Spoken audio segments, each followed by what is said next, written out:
എല്ലാവർക്കും ദേവി കൃപ റെസിപ്പിയിലേക്ക് സ്വാഗതം. ഇന്ന് ഞാൻ ഉണ്ടാക്കുന്നത് പഴം വെച്ചിട്ട് ഒരു പഴപ്പുളിശ്ശേരിയാണ്. വളരെ സിമ്പിളായിട്ട് ഉണ്ടാക്കാം. നേന്ത്രപ്പഴം വെച്ചിട്ട് ഉണ്ടാക്കുന്നൊരു കറിയാണ്. അപ്പോൾ നമുക്ക് പെട്ടെന്ന് ഉണ്ടാക്കാം. അപ്പോൾ നമുക്ക് റെസിപ്പിയിലേക്ക് കിടക്കാം. എല്ലാവർക്കും നന്ദി, നമസ്കാരം. എല്ലാവർക്കും ദേവി കൃപ റെസിപ്പിയിലേക്ക് സ്വാഗതം. ഇന്ന് ഞാൻ ഉണ്ടാക്കാൻ പോകുന്നത് ഒരു പഴപ്പുളിശ്ശേരിയാണ്. അപ്പോൾ അതിനായിട്ട് ഞാനൊരു 2 നേന്ത്രപ്പഴം ഞാനിവിടെ കട്ട് ചെയ്ത് വെച്ചിട്ടുണ്ട് കേട്ടോ. ഇങ്ങനെ ചെറിയ പീസായിട്ട് ഇങ്ങനെ കട്ട് ചെയ്ത് വെച്ചിട്ടുണ്ട്. എന്നിട്ട് ഞാൻ അതിലേക്ക് കുറച്ച് വെള്ളം ഒഴിക്കുകയാണ് കേട്ടോ. കുറച്ച് വെള്ളം, അതായത് അത് കുക്കാവാനുള്ള കുറച്ച് വെള്ളം മതി. അതിനുശേഷം ഞാൻ ചെയ്യുന്നത് കുറച്ച് അപ്പോൾ ഞാൻ വെള്ളം ഒഴിച്ചു. അതിനുശേഷം ഞാൻ കുറച്ച് ഉപ്പിടുകയാണ് കേട്ടോ. എന്നിട്ട് നമുക്ക് ടേസ്റ്റ് ചെയ്ത് നോക്കിയിട്ട് ആവശ്യത്തിന് ഉപ്പിടാം.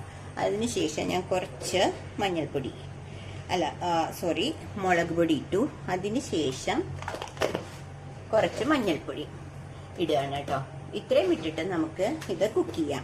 അപ്പം ഇത് കുക്കറിലൊന്നും വെക്കണ്ട, പഴമായ കാരണം പെട്ടെന്നാവും. അപ്പം അതുകൊണ്ട് നമുക്ക് പെട്ടെന്ന് കുക്ക് ചെയ്യാൻ പറ്റും ഇത്. അതുകൊണ്ട് ഞാൻ ഇതിൽ ഇങ്ങനെ ഒരു ചട്ടിയിലാണ് കേട്ടോ വെച്ചേക്കണത്. കണ്ടില്ലേ, ഇതൊന്ന് ഇളക്കാൻ. നല്ല പഴുത്ത പഴമാണ്. എന്നിട്ട് ഞാൻ ഗ്യാസ് ഓൺ ചെയ്യാണ് കേട്ടോ. അപ്പൊ അത് കുക്ക് ചെയ്യാനായിട്ട് വെച്ചിട്ടുണ്ട്. ഇത് ഓൾറെഡി ഞാൻ ഇളക്കി കൊടുത്തല്ലോ. കുറച്ച് വെള്ളം മതി കേട്ടോ. എന്നിട്ട് ഞാൻ ഇതൊരു ലിഡ് വെച്ച് അടയ്ക്കുകയാണ്. അപ്പൊ അത് കുക്കാവട്ടെ, അതുവരെ നമുക്ക് വെയിറ്റ് ചെയ്യാം. അപ്പൊ പഴം അവിടെ കുക്കായിക്കൊണ്ടിരിക്കുകയാണ്. അപ്പൊ അതിനിടയിൽ ഞാൻ അരയ്ക്കാനുള്ള കാര്യങ്ങൾ നിങ്ങൾക്ക് കാണിച്ചു തരാം. അതായത് അരയ്ക്കാനുള്ള കാര്യങ്ങൾ എന്ന് പറയുന്നത് തേങ്ങയുണ്ട്. അതായത് ഒരു അരമുറി തേങ്ങ, പിന്നെ ഒരു 3-4 പച്ചമുളക്, ജീരകം, പിന്നെ ഈ ഒരു പാത്രത്തിലുള്ള കട്ട തൈര് കേട്ടോ. നല്ല കട്ട തൈര്. ഞാൻ വെള്ളം ചേർത്ത് അരക്കില്ല. ഈ തേങ്ങയിൽ ഞാൻ ഈ തൈര് ചേർത്തിട്ടാണ് ഇതാദ്യം ഒന്ന് ക്രഷ് ചെയ്തിട്ട് തൈര് ചേർത്ത് നല്ല നൈസായിട്ട് അരച്ചെടുക്കും.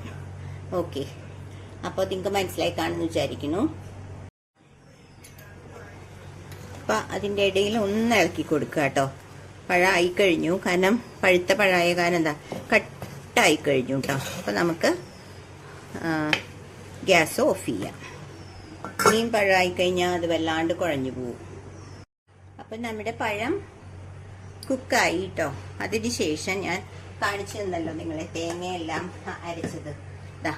അത് തേങ്ങ നന്നായിട്ട് ആ കട്ട തൈര് വെച്ച് അരച്ചത് ഞാൻ ഇതിലേക്ക് മിക്സ് ചെയ്തു. കണ്ടില്ലേ നിങ്ങൾ, നല്ല കട്ട തൈര് വെച്ച് അരച്ചതാണ്. അപ്പൊ വെള്ളം ഞാൻ ഒട്ടും ചേർത്തിട്ടില്ല. എന്നിട്ട് ഇതൊന്ന് ഇളക്കി കൊടുക്കുക. ഗ്യാസ് ഇപ്പോൾ ഓഫാണ്. അതിനുശേഷം ഞാൻ ഗ്യാസ് ഓൺ ചെയ്യാണ് കേട്ടോ. എന്നിട്ട് ഞാൻ ചെയ്യുന്ന 2-3 കാര്യങ്ങൾ നിങ്ങളെ കാണിച്ചു തരാം. അതായത് ഇതിന്റെ ടേസ്റ്റ് കൂട്ടാനുള്ള 2-3 കാര്യങ്ങൾ കേട്ടോ. അപ്പൊ ഞാൻ ഓൾറെഡി നിങ്ങളുടെ അടുത്ത് പറഞ്ഞു, മഞ്ഞപ്പൊടിയൊക്കെ നമ്മൾ ഇട്ടു. പഴ പുളിശ്ശേരി ആയ ഇത്രയും ശർക്കരപ്പൊടി ഇടണം. പിന്നെ ഇതിന്റെ ടേസ്റ്റ് കൂട്ടാനുള്ള, നിങ്ങള് എന്റെ കറിയിൽ കണ്ടിട്ടുണ്ടാവും, ഞാൻ പല കറികൾക്കും ഇങ്ങനെ ഒരു ടിപ്പ് പറയാറുണ്ട്. അതേപോലെ തന്നെ ഒരു ടിപ്പാണ് കാണിക്കുന്നത്. ഇത്രയും മുളക്, വറ്റൽ മുളക് ക്രഷ് ചെയ്ത്,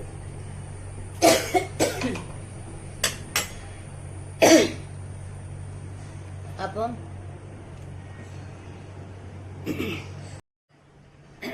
പിന്നെ ഇടുന്നത് കുറച്ച് കുരുമുളക്, ഒന്ന് പൊടിച്ചു വെച്ചതാണ്. കുരുമുളക് ക്രഷ് ചെയ്തതില്ലെങ്കിൽ ഇതൊന്ന് പൊടിച്ച കുരുമുളകാണ് ഇടുന്നത്. ഇതിട്ടിട്ട് ഒന്ന് ഇളക്കുക. നമ്മുടെ കാളൻ അല്ലെങ്കിൽ പുളിശ്ശേരി, പഴപ്പുളിശ്ശേരിയുടെ കുക്കിംഗ് ഒക്കെ കഴിഞ്ഞു. ഇത്രയേ ഉള്ളൂ. അപ്പൊ ഞാനൊന്ന് നോക്കട്ടെ. അപ്പൊ ഇതിന്റെ എല്ലാം പ്രപ്പോർഷൻ ആവാൻ വേണ്ടിയിട്ടാണ് നമ്മള് ശർക്കര ഇടുന്നത് കേട്ടോ. ഈ ഞാൻ മോര്, അതായത് കട്ട തൈര് എടുത്തത് ഞാൻ മിൽമയുടെ പാക്കറ്റ് ഉറൊഴിച്ചതാണ്. അപ്പൊ ഇന്നലെ ഉറൊഴിച്ചു വെച്ചു. ഇന്ന് രാവിലെ അത് ഉറ കൂടി ഇന്ന് കളനുണ്ടാക്കുകയാണ്. എല്ലാം നല്ല അടിപൊളി പ്രപ്പോർഷൻ ആയിട്ടുണ്ട് കേട്ടോ. മുളകും ആ പഴത്തിന്റെ മധുരവും പിന്നെ കുരുമുളകിന്റെ ആ എരിവും എല്ലാം കൂടി നല്ല അടിപൊളിയായിട്ടുള്ള ഒരു പഴക്കാലനായിട്ടുണ്ട്. ഇനി മഞ്ഞ കളർ ഇതൊന്ന് പതയുമ്പോൾ ഓഫ് ചെയ്യണം. പിന്നെ ഇരുന്നിട്ട് കറക്റ്റ് മഞ്ഞ കളറിൽ വരും കേട്ടോ. ഇതിപ്പോ ദേ മഞ്ഞ കളറായി വരുന്നുണ്ട് മഞ്ഞപ്പൊടിയുടെ.